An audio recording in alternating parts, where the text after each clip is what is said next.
Hello, this is Will Faerber from Art to Ride, and today we're looking at the third submission by Karli of her horse Petri. Now, it's been 7 or 8 weeks, she said, since the previous video that she videotaped this horse, and already we're seeing a huge improvement. The horse is beginning to swing much more actively under the body, stretching deeper. She says she's already had a saddle fitter come, and she's already seen some improvements where he's filling out in his back and around the withers. So that's all good news, and certainly shows that you're on the right track. That's the wonderful thing about the new way people are going about, for instance, like the Slayza saddlery, where they keep track of just exactly how your horse is developing. So it's really a wonderful tool to use for people, if in case you're doubting whether or not everything is moving in the right direction. If you have a good saddle fitter, your horse should be changing every 3 months or so, and sometimes even faster than that. If you take a horse that's never been over its back and get it over its back and working correctly, the first few months the horse is going to change dramatically. So working with a qualified saddle fitter who can really understand those things and can show you the measurements on the horse and how the horse is improving can really help you understand and have a good feel for moving forward with these horses, and also some good feedback that you're on the right track. But everything I'm seeing here is really good. This horse still looks a little overweight. We're still seeing, the belly is a little bit down. But as far as the swing, everything else is starting to happen much, much better. And that weight issue will just disappear all by itself as you continue with this work. So a good swinging walk here that we see could be a little more active. You see him resist just a little bit there, but, no big deal. Horse stretches right back down into the contact. This is a very interesting video because it's kind of interesting to watch the difference between these two horses working in the ring at the same time here. And it's always a good thing for everybody to do, wherever you're working, is just to take a look at what's going on around you and, compare what your horses are doing to what you see on the horses around you, how they're looking, how they're working. Is your horse just collapsing through the middle of its back with its head up in the air and very ewe-necked? And once again, once you understand that to move forward with riding, trying to learn how to ride and not having your horse over the back, it's simply a waste of time, and all you're really doing is just destroying the horse in the process of trying to train it. So that's why everything has to be geared toward getting the horse over the back. There's no point in taking a lesson on a horse upside down, and if that lesson is not doing anything but trying to correct the way the horse is moving. And of course, once you get an idea for how horses are supposed to move, then when you see horses rather hollow or forced against the hand, it's pretty easy to see. And once again, that has to do with just watching the horse, flowing forward. A good rider is always just flowing forward in rhythm in what they do. Not a lot of stop and go.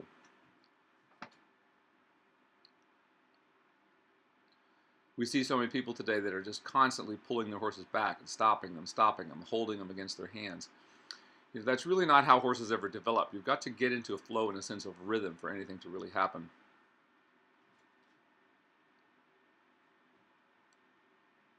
Good stretch here in the walk, plenty of activity, and a good leg yield. So those are certainly coming very nicely.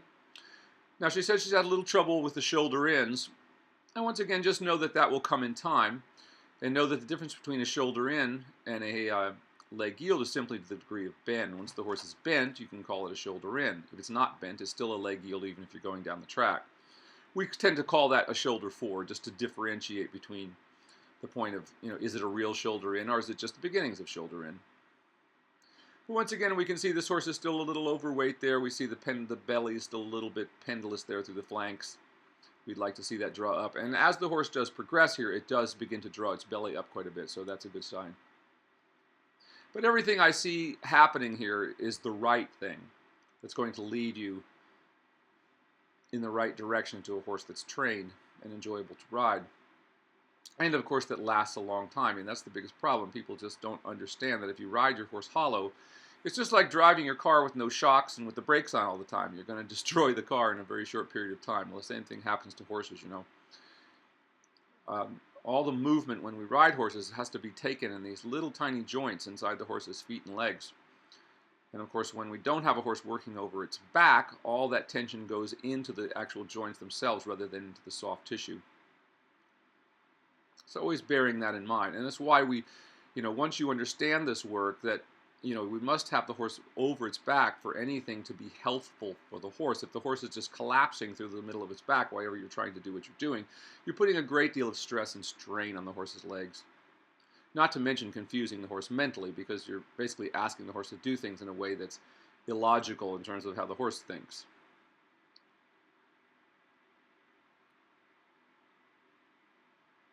Really good flow in the walk here. So as I was saying about the shoulder in, don't worry about those. Just continue to try them. This horse is certainly ready for leg yields and to begin shoulder ins. Just don't worry about them being too perfect.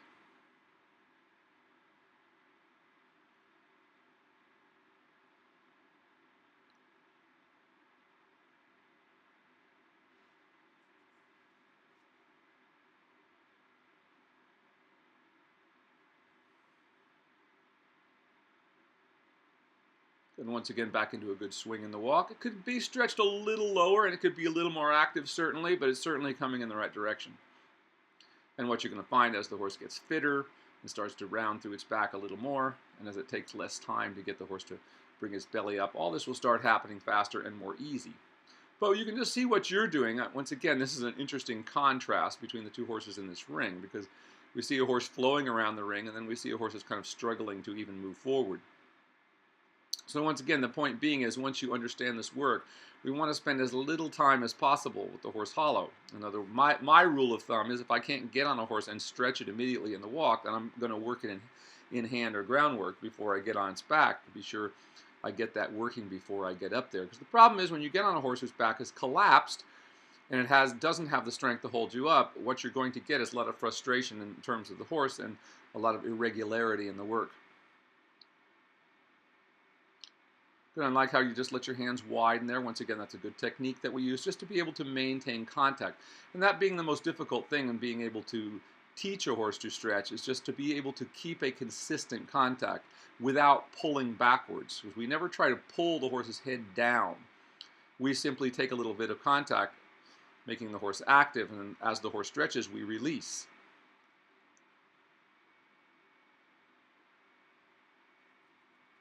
But once again, it's an interesting contrast in this video here between what you're doing and what else we're seeing. So again, here it could be a little lower, deeper. There you go, you get it right there. But once again, you can see how pendulous the horse's belly is still. So that tells us we've still got a ways to go. But your walk work was all very good. I see no problem there. It's all developing absolutely beautifully. And once again, we often talk about rhythm. And when we talk about rhythm, we're talking about really the rhythm between the front and back end. It's something that people don't understand very often. They kind of see a horse moving around. If it's moving, they tend to think it's rhythmic. But when we talk about a horse being in rhythm, we're talking about the rhythm between the front and back end of the horse. When the horse's back end isn't moving at the same pace as the front end, it's kind of like a symphony orchestra whose oboe section is playing a measure behind the rest of the orchestra. It's going to sound strange. And it actually does, even with horses, in terms of how it sounds, because the footfalls sound funny on the ground. When the horse is moving correctly, we only hear two very distinct beats in the trot. Now, you asked me a little bit about the counter-canter and when to introduce that. And the reality is, we want to introduce it as soon as we can work the horse over its back in the canter. So as long as that has to be our first prerequisite, the horse can just canter around the ring or on a circle. Now this stretch is starting to look really good. Now this horse is really starting to swing. And look how even and steady the horse can stay in the frame. How rhythmic as it goes around. Now it could have a little bigger swing, so practicing a little lengthenings with this horse would be a good thing to do. Now once again, in the beginning, until the horse gets more over its back, it's probably going to feel a little bit like a run, and it's going to speed up the footfall. So remember that our goal, and we never want to do much of that. So we want to ask for lengthenings, but if you feel that all you really get is a speeding up of the footfalls and no real lengthening, then we wouldn't want to do too many of those, because of course, once again, you're putting a lot of pressure on the horse's legs. Now this is looking really good here for this horse. We're getting a good swing and a good stretch into the contact. You're doing a really great job with it. And once again, just look how steady it looks. Even though everything is not absolutely perfect here, you're still getting a really good steady rhythm, and this is what will develop the horse in the future. Really good stretch here.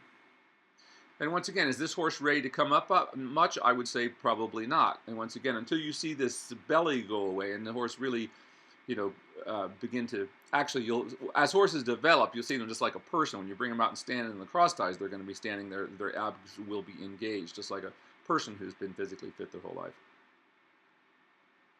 So I wouldn't worry about bringing this horse up too much, is what I see there, even like to there. You see how it gets a little resistive. So once again, it's going to be about when you see this horse getting much more consistent through its belly and pulling up a little bit. We're beginning to see that beginning to engage here a little bit now. Watch as the horse comes around here. Now we see how we're beginning to see the line. If you look closely there, it's not quite as pendulous as it was. The horse isn't out through its flank so much. That begins to tell me that the horse is beginning to work through its back, which is, of course, why you're seeing the changes that you're seeing in the horse's saddle fit. And once again, that's a great thing about modern saddle fitting, if it's done correctly.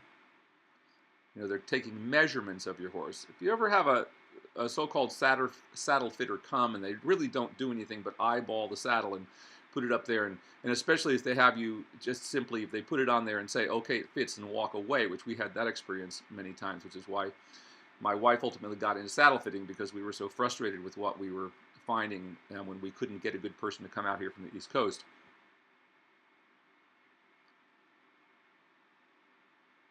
So a good saddle fitter is going to be taking measurements of your horse's back, and those measurements you'll be able to compare over time. So once again, look how beautifully, it's kind of an interesting little pas de deux we have going here. We have one horse swinging really beautifully and one that's completely out of rhythm and hollow. So once again, look how beautifully this horse is flowing down. Now that's getting really good there.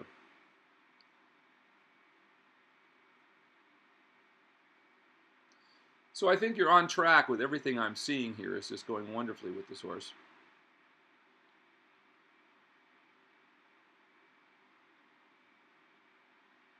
Really good stretch there.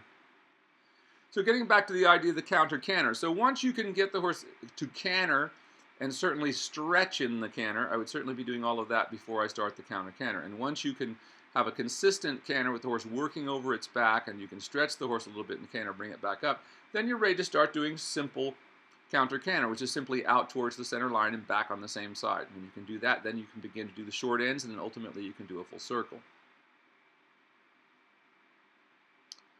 But I wouldn't be in a hurry to do that yet. Once again, you want to get the horse, you want to certainly have the horse stretching in the canter before you begin too much counter canter. But what we see here is not bad at all. Now this is certainly all beginning to happen here.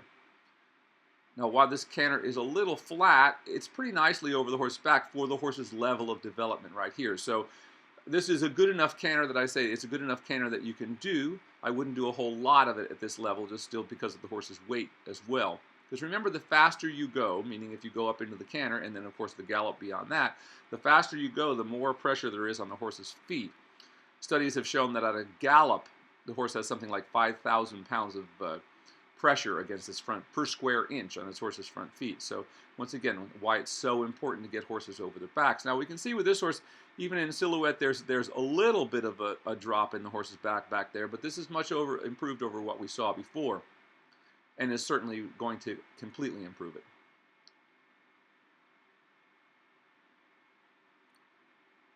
Really good rhythm here. So once again, getting back to these lengthenings. So you certainly want to try the lengthenings. Now that's not a bad, see, I'd call that a pretty good little shoulder 4 right there. That's not bad at all.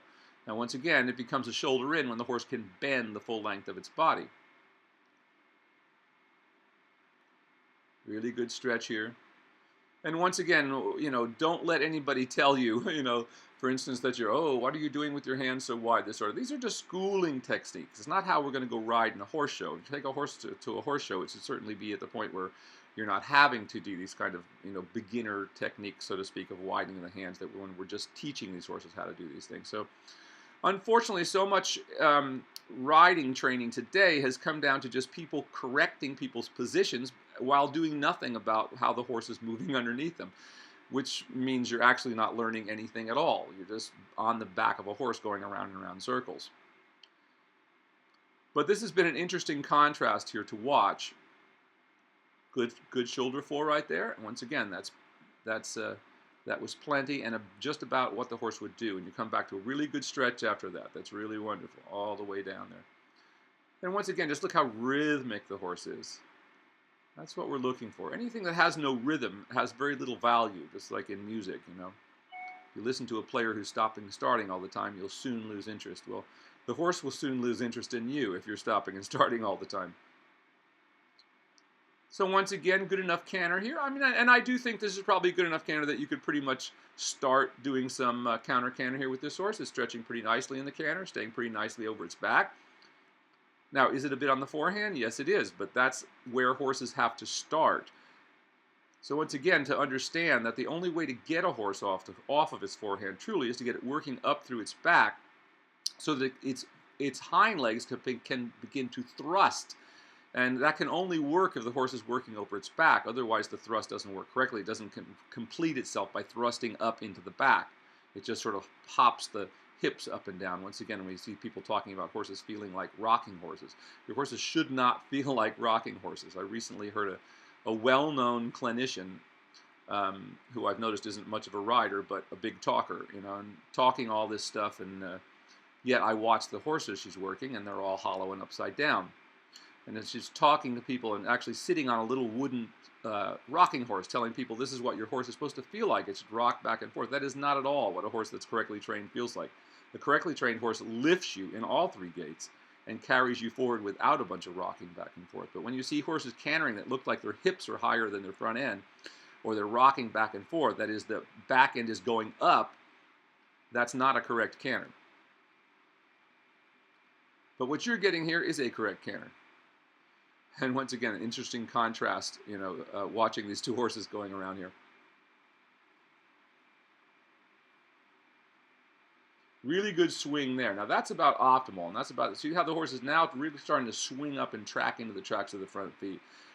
And once again, when the horse can do that and not forage, it tells us that the horse is, to at least some degree, beginning to thrust, that is, to lift itself off the ground a little bit by pushing through the back with its hind legs, which is what we want to have happen. And that's what brings the forehand up and lifts the forehand with the constant thrust of the back legs. Once again, understanding that it has nothing to do with how high the horse snaps its knees up in the air. So this has been a really great ride. I've really enjoyed this. Once again, it's so much fun these days because every time I open my bail box, I have a great video of someone who's really working on their own and improving the horses you are doing with this one. So once again, if you understand this basic concept of how to get a horse over its back, and you're willing to spend the time, you can train any horse once you understand this. But we see with this one, we still see that little bit of drop. We see the belly still there, so we have a little bit of ways to go fitness-wise. But be patient with all that, and you'll find that what you're doing is going to lead you to where you want to be.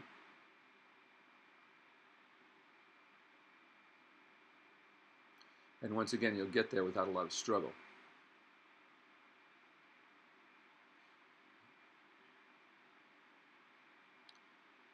But as I often say to people, you know, once you understand this work and you begin to understand what a horse that is actually correctly trained looks like, you know, it won't take you won't have to see somebody ride their horse to tell you how it's going to go. When you see a horse that's all muscled to the underside of the neck, its back is practically swayed, or its belly is hanging down, or its hip bones are sticking out, that tells you exactly how the horse has been trained. You don't even have to see him come out of the stall.